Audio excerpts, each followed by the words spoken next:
Hello everyone, and welcome. I'm VelvettB, and thank you for coming along with me on this speed build today. So today I'm building something a little bit different for me. This is what I would call sort of like an English countryside home. So it's not like a cottage, but it's kind of got like that quite English vibe to it. And this is why I am building in Henford-on-Bagley today, because if I'm gonna build an English countryside home, I'm gonna be building it in Henford-on-Bagley. So I've been playing this game called Railway Empire 2, and you can sort of like, I won't get into the game, but you can sort of zoom in on the characters in the game and get quite close up in it. And this build is actually inspired by one of the houses that I happened to see in the game that the little characters have. So it's a little bit more upmarket than the one that they had in the game, but it's kind of that same sort of shape and that sort of vibe. And yeah, I thought that was quite cool, and sort of like merging my two current interests into a Sims 4 build from another game that I was playing. So I was very inspired by that. So this is how this build came about. It sort of had those sort of twin roofs, which is not normally how I would roof this sort of shape build, but it looked quite cool, and yeah, I like it. So I just sort of kept it kind of simple with the landscaping. So just kind of use bushes and grasses around the place just to give it like a slightly overgrown look. Like, that someone where like it's a nice sort of maintained garden, but someone hasn't had a chance to weed it in a while. So this front area, I actually tried to make it look like it actually joined up to the path that was already there. So I think I was like semi-successful. Like the colours aren't quite there, but it kind of looks like it. So I thought, I did all right with that. So landscaping's done, so I'm lifting up the foundation now and joining the fences to the build. I like to landscape with the foundations down, because that means you can actually put the bushes against the building a lot easier and you don't have that jump up effect. So that's why I kind of do that, and then lift up the building after that. It does make it easier to landscape, so that's a little tip for you there. So the colours, not quite exactly the same as the picture that I had, but pretty close. Like it didn't have quite the same sort of brick. Like it had like a different coloured, the corner of the brick house. It had like a grey kind of cornery stony thing going on there.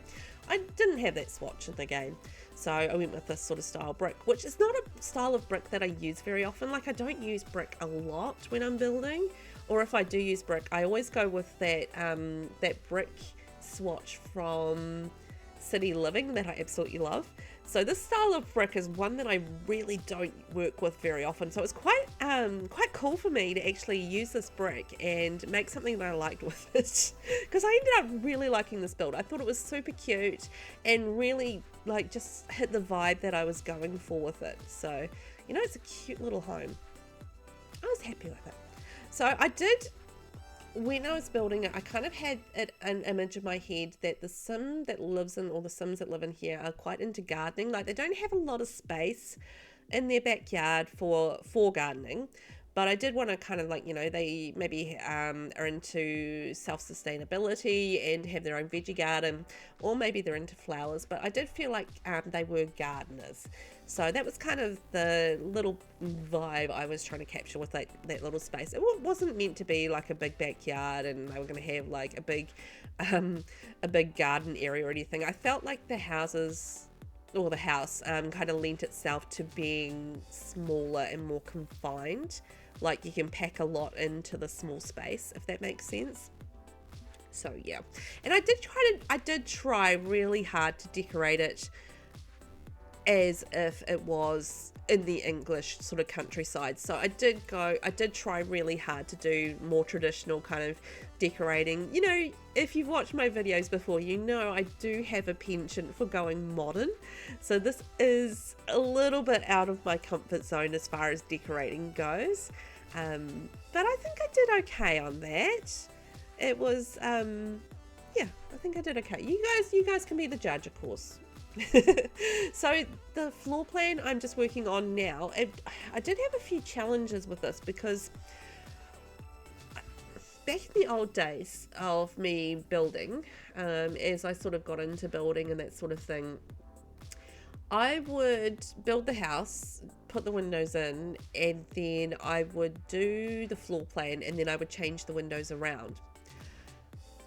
Sometimes I can tweak them a little bit, like sometimes if there's a window where it doesn't really matter the placement of it, then I can tweak the window, and I will tweak the windows now and then. But for the most part these days, what I've learned is to get the exterior that you want, it's better to actually place the windows and have the windows as you want them for the look that you want, and then you develop the floor plan around those windows, if that makes sense. Like, as I said, there will be the odd windows where I can just shift them around, and because they don't really matter, they're not important windows, if you know what I mean, in terms of the look of the house. But that tends to be just only the odd window, and not like, you know, most of the time the windows are thoughtfully placed for the overall look and feel of the exterior of the house. So I work the interior of the house and the floor plan of the house around the windows, so I don't have to shift the windows, if that makes sense. And this is just something I've kind of learned as I've gone along as a builder, and I've grown, I think, in my building skills. I like to think I've grown in my building skills anyway. I feel like I have. Like, I've learned more tricks, and I've learned more, you know, I've gotten, I feel like more comfortable with it and understanding like roofing and, you know, stuff like that. So I feel like I have grown with my building. And this is just one thing that I have changed about the way that I build, is that the exterior matters as far as how I place things and where things go for the overall look of the house. Because, you know, if you're selling a house, so like, you know, what I'm doing as a builder is I'm selling this house to you guys as something that you want to download from the gallery, or that you want to watch on YouTube, or that you want to have a look at on Twitter or Instagram, you know, or TikTok, whatever. So I'm, you know, so when you're selling a house for like a real estate person, Street View, right? That first impression from Street View, this is what gets you interested in the house. It's the reason that you download it from the gallery, because you look at the Street View and you're like, oh, you know, that's an interesting build. I'd quite like to, you know, have a look at that, or I'd like to check out how that was built, that sort of thing there. So yeah, so the exterior of the house and that Street View picture is important. So that's sort of something that I've evolved as I've learnt about sort of building and that sort of thing, to have a good street view. So think about that as you're building and you're like doing the interior and you're doing the floor plan, and you're like, but I don't want my windows there and that sort of thing. Think about how you do that and how you approach it, because it does make a difference to you know, to your downloads on the gallery, and how the picture, you know, how your pictures are taken and that sort of thing. I mean, it all depends on why, or you know, what reason you build for. It might be just you build for your own Sims, but maybe you like to share pictures on social media and that sort of thing. So, you know, think about your street view. Anyway, the build is progressing. As you can see there, I'm doing green as my contrast color. So I don't often build with green in The Sims, although I feel like I have been building a lot with green lately. But that's mainly because green is a hard color to work with in The Sims, because it's a hard color to work with in The Sims. It's the amount of swatches that you have available in particular styles of items, yeah, that really sometimes determine whether or how easy it is to work with a particular color. Green does have its challenges. I love this sort of, I want to call it like a pistachio kind of sagey, that light green color that is around the house. It's not the mint. I love working with mint green in The Sims. It's like a lot of really nice mint green colors, but I wasn't going mint in this particular build. I was going more sort of the sagey pistachio color. I do change that blind, by the way. It's way too modern, so that does get changed later on. But yeah, that's the color I was kind of going for. So and because this is kind of like more of an English traditional style home, I actually did like the separate rooms. So there's like a separate room for the living room. There's a separate room. Is there a separate room for the dining? I think I did. No, I did kitchen and dining together. So they are together. And yeah, separate living, separate bathroom, obviously. So yes, I did like, you know how like in the older sort of houses they have each of the rooms kind of separate, but I did end up, I didn't quite have enough space to do a separate dining, so ended up combining that with the kitchen. Except I started building the kitchen and completely forgot that I was going to put the dining room in there as well. Like, I completely forgot. And you'll see about halfway through building this kitchen, because it's like a lovely kitchen and I'm building it out, I'm just like, oh, this is looking good. And I get halfway through and I'm like, dining room, do it. And so I ended up having to change the whole blooming thing, well, half the blooming thing around, because I needed to leave space for a kitchen table, and I just completely forgot about it. Velvet. Oh, I'm a journey sometimes, I tell you. So yeah, I started getting this clutter in, and then it just kind of hit me that I'd completely forgotten the flippin' dining room. So yeah, this is where I'm like, oh man. So this is where I start changing it around. So I'm just working how I was gonna situate it. I changed that window around about 6 times before I settled on where that was going to go, because I had to fit the oven, because I'm using the country kitchen set, the country kitchen kit kitchen in this build, and it's got like the high oven, so I had to be, and then you've got the fridge as well, so I had 2 high items that I had to be conscious of how they fit in the kitchen. So that window actually ended up being a bit of a pest. But anyway, worked it out. So yeah, you can sort of see it's coming together. Sort of the clutter is a bit more jammed in. And then we've got our little dining table over there in the corner. And I went with dark brown as the contrast, or sort of like the furniture wood colour. That's the word I'm going for, wood colour. So just getting like a last few bits and pieces up on the wall for clutter, and just filling out the kitchen. But that's just about done. Oh, I'm putting like the for rent shelf. I love that little kitchen shelf. I think it's absolutely brilliant. Kind of felt like I needed a little light in there, so just use the Crystal Creations light and a couple of the plate sets, and that's my kitchen done. So we have now moved upstairs. So upstairs we've got 2 bedrooms, 2 bathrooms, I think. Just trying to think. Pretty sure it's 2 bedrooms, 2 bathrooms. So this is the first of the 2 bedrooms upstairs. So this has like the traditional bath. I was, as I said, conscious of trying to have a little bit more of a traditional look. Not wholly traditional, I guess. It's really hard for me to do wholly traditional, but I think I did as best as I could. So in this bathroom, I decided I wanted to do something a little bit different and put the bath on a platform.